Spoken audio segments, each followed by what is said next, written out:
Did you live miss me feed. last week? We did. How was Vegas? Of course you did. Well, interestingly enough, Leanne and I went to Las Vegas, which of course rolls right into this week's target: to expand or not to expand. That is the Yeah. question. All right, so Paul Reed Well- once again with my Ed McMahon / Jason Crawford, my trusty sidekick. What's up? What's up? All righty. So today's topic, and I don't know if you've seen these commercials. If you haven't, I don't know I how hadn't. you haven't, because the Seminole tribe and their, political PAC are spending $10 million so casino gambling cannot be expanded into Florida because we don't want to turn Florida into Las Vegas. First, yeah, we do. I was just there. It was very fun. Number two, we are already Las Vegas. Have you been to the Seminole Hard Rock Hotel and Casino in Tampa? It's huge. It's And huge. it's going to get bigger because with the new pact that DeSantis and company just signed, sports book betting is now here. Craps, thank God, is now here. Blackjack was already here. Roulette's going to be here, which it is already here. On and on and on. Miami, Hollywood. There's Seminole gambling everywhere. So okay. So do you want to lay out the issue a little bit for me, because you showed me the commercial, and I get the cringe part of the commercial. In 2010. Mhm. Basically, I'm going to go back far that. If you people remember, you true Floridians, true Tampans, the Seminole Hard Rock Hotel and Casino started as bingo. Okay. Did you know that? No, I had no clue. Bingo hall, and it grew, Okay. and it grew, and it grew, and it Like one of grew those to small where it is buildings today. that. Dude, it was tiny. Then they started busting in people, and the bingo hall became a casino. Really? Oh yeah. So that's how that started. Okay. Dream big. Right. And so then jump ahead to 2018. All right. Yeah. We've got the Native Indians, the Seminoles. It's not just the Seminoles, but for this, the Native Indians or other, they now have a monopoly on a multi-billion-dollar gambling corporation entity in the state of Florida. Okay. They want to keep it that way. Okay. And so what the Seminoles did, or the Native Americans and Disney, believe it or not, what they did is in 2018, they pushed for a Florida constitutional amendment. Okay.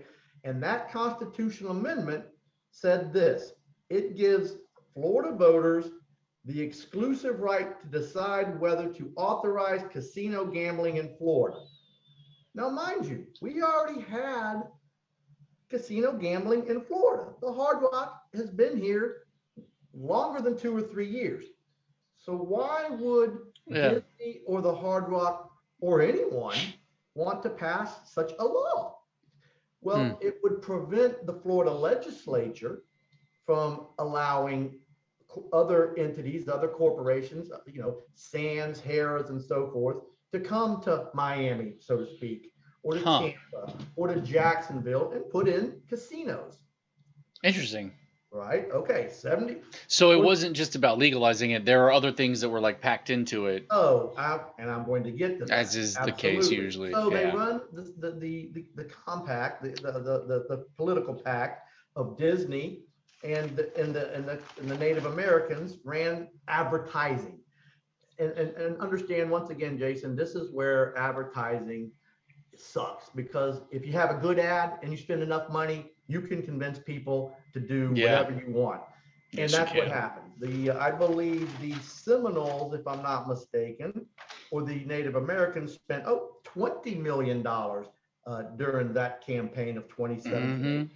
And Disney spent, or vice versa, Disney spent $20 million, and the dude, that buys a lot. $24 million. That buys a lot. And it worked because 71% of you Floridians voted for. Yeah. You know what? 20 million on both ends. That buys a lot. I was not in that 71%. You can believe it.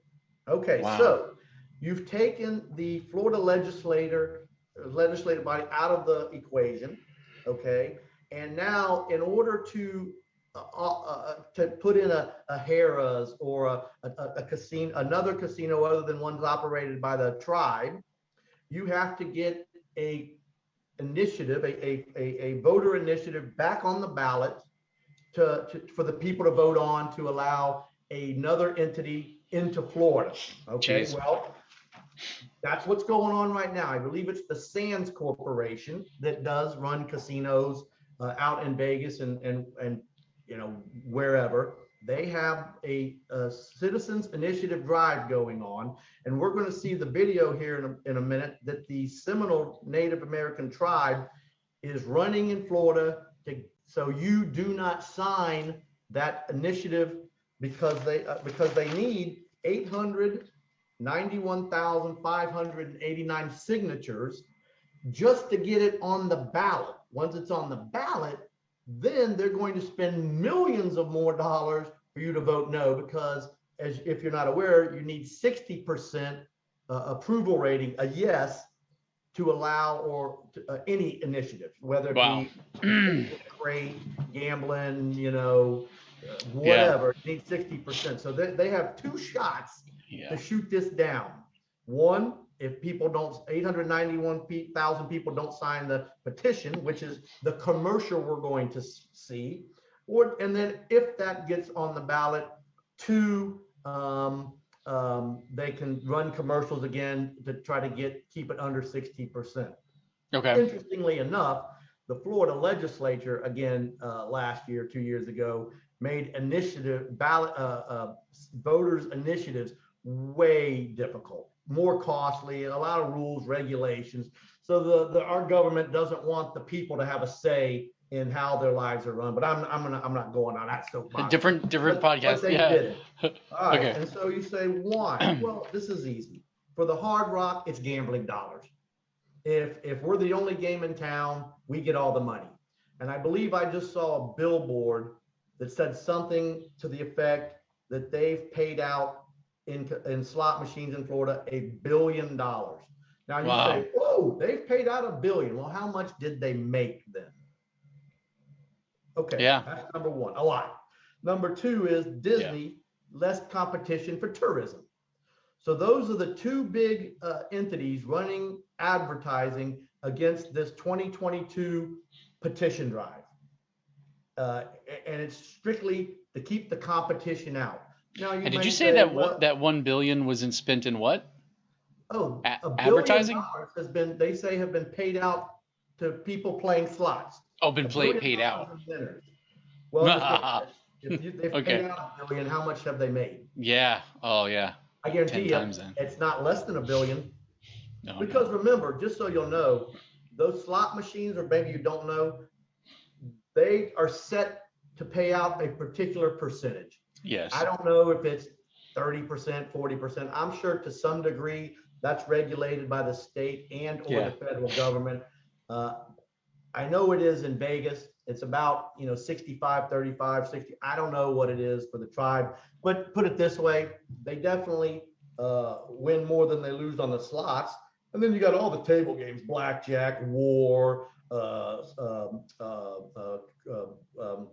craps, all those games that are definitely in the casino's favor, and they rake in money there. They sure do. So either way, competition is good for the casinos and good for the tribe and it's bad for you. Because let me tell you why. Number one is, and the commercial says, don't turn Florida, let me go back. Don't turn Florida into a Las Vegas. Come on. First, we've had full-fledged gambling everywhere. You go to the dog track in Tampa, you got poker and slots. You go to the old Gandy Derby Lane, you got poker and slots. Understand this, sports betting, I can show you right here, not me, of course, hint. There's FanDuel sports betting. There's DraftKings sports betting. Betting, gambling. It's all over the place. How would passing this amendment help me, you, and everyone else out there that likes to go and maybe have a good time at a gambling establishment? competition. Have you been to the Seminole Hard Rock, Jason, and tried to get a hotel room? No, not me. What? I just looked today. I said, okay, what is a hotel room on what is today? Thursday in November, where it should be at its lowest rate. Right. $709 for one night. One night. Go to Saturday. Saturday. There's a nothing. It's a Saturday, the 13th or whatever. Yeah. $949. Do you know how much I paid for my hotel in Vegas? $235. And you know why? And you think, honestly, do you know why that was so high? Normally, no, that's what I was going to ask. About $75. Is because they have this huge auto show called SEMA. I don't know much about it. I learned a little about it, but it's this massive auto show which jacked up the prices. Yeah. And it made them literally 2 to 3 times as high. Other than some huge event like that, so pay. If you're at $1,000, which I have done this, you're at the Wynn in a tower suite, which, dude, is spectacular. Okay. Here at the Hard Rock, because there's no competition, you got a king size bed and a toilet. No, I'm sure it's a nice room. Yeah. But you get my drift. With no competition, the prices can be jacked. Number 2. Oh, wait. So you're saying no competition is bad? Of course. Okay, because that's not what you said. What you said earlier, and I was sitting here waiting. And I was like, hang on a second. Bad in any area of life. Because earlier you said competition is bad, and I was like, wait a minute, Paul. If you are Disney, what? No, it is. I said if you are Disney and you're the Hard Rock, competition is bad. That's not what you said. You said competition is good. You've I got the recording. I'll play that. No, because I was waiting for the punch. Because I was like, "Hang on, Paul. What do you mean? I'm gonna have to. You're blowing my mind on this one." Sometimes my lips are faster than my brain. You were blowing my mind, and I was like, I was waiting for it. Where's the punch? Okay. The average person is good. Yeah. Right. Okay. Yeah. Right. Usually, dinner. In most cases, Dinner at one of the restaurants. Have I? Yeah, but you were there. Stupid money. It's expensive. It is. In Vegas, you can get steak and eggs and a mimosa, $11.95. Really? Oh yeah, $1.99, more food than you can eat. Buffets. What? Seafood buffets, crab, shrimp, you name it, $35. Jeez. All you can eat. Guess how much? That's crazy. If you're sitting down and playing a game in Vegas, guess how much a beer is? I was going to say, I think $11 gets you a drink. Here in Hard Rock. Yeah. Oh, in Vegas? Guess how much it is? I don't know. Help you. Free. Nuh-uh. Free. Nuh-uh. Michelle? What? Vegas free. That's crazy. Competition. Okay. Why do you think the Seminoles or the Native Americans do not want you to sign that petition? Oh, well, because that would be bad for them. They wouldn't be able to charge you $1,000 for a room. Yeah. They wouldn't be able to charge you $6, $7, $8 for a beer, $15 for a cocktail. They wouldn't be able to charge you $60 for a steak. Yeah. So what I propose is, if you see that initiative, sign it as quickly as you can. Yeah. Unless you're anti-gambling and just for whatever reason you have some reason you don't want it, which is fine, but don't not sign it because you don't want gambling in Florida. That's stupid. So run the ad. Let's run the ad. Okay. Yeah. I'm going to probably disappear for a minute while we watch the ad. Show the ad. Yeah. Okay. Yeah. I thought you were saying, let me add something. I was like, what? Go ahead. We're going to add the video that's running out there. Got you. Here's what we know. The new Seminole Tribe Compact is now in full effect across Florida. It guarantees billions for the state, thousands of new jobs, and soon, Florida-controlled sports betting. All sides pulled together to pass this law, so outsiders couldn't take our money out of state. I trust the Seminole Tribe and this compact, because both are already working for us. Almost. Yeah, so she says a number of things that irritate me, after having our conversation. I'm going to get back to our online meeting. It's irritating because like you were saying earlier, like with advertising, you can if you put the money behind the message and you get the message out there and you can control the narrative, you can make people do a lot of stuff. And that's essentially what's happening here, is that it's super controlling the narrative. It's like saying, look at this, only look at that. Here's the target. Only look at this. Only look at this. This is all that matters. Don't think about the rest. And then they're telling you, oh, they're going to steal the money and take it out of the state. And they're not thinking about the things that you're talking about. You know what I mean? Like they completely tell you to focus on all the other stuff that's in their favor, so that you don't even think about the other things. Oh, it sounds good. It sounds That's good. frustrating. If you don't know, what's going on, it sounds. Oh, you would vote. You Which would is sign everybody. that petition. Yeah. Yeah, because I didn't know, and I never go to the Hard Rock anyway. Yeah. I don't really go party or that 4 kids. I'm not getting out much, so right, that's not my scene. So I would see this commercial and be like, yeah, I don't want the money to go outside of the state. I want it to stay here, of course. Well, and the theme is that gambling brings a lot of crime and so forth and so on. I mean, it's just ridiculous. But I agree. Well, if you didn't know any different, if you didn't know what you know now, you would probably agree that it's we don't want to expand gambling. Yeah. Ridiculous. And to be honest, Miami, I don't care what happens in Miami, and it would be a great place for gambling. I think Tampa, you could have 1 or 2 or 3 other casinos and hotels, because again, competition is good for people. It just is. Yeah, absolutely. There's no other way to say it, and nobody can say otherwise. Yeah, I agree with that. Yeah. I agree with that fully. It bothers me to see this kind of advertising, though, because that's, advertising is the world I live in. So it's one of those things where this just irritates me.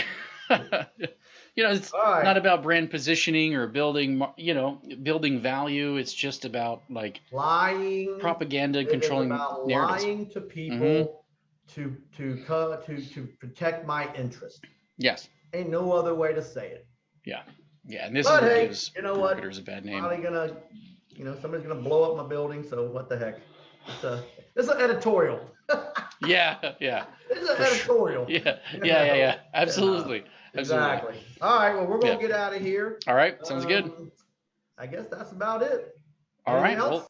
Well, nope. That's all I can do.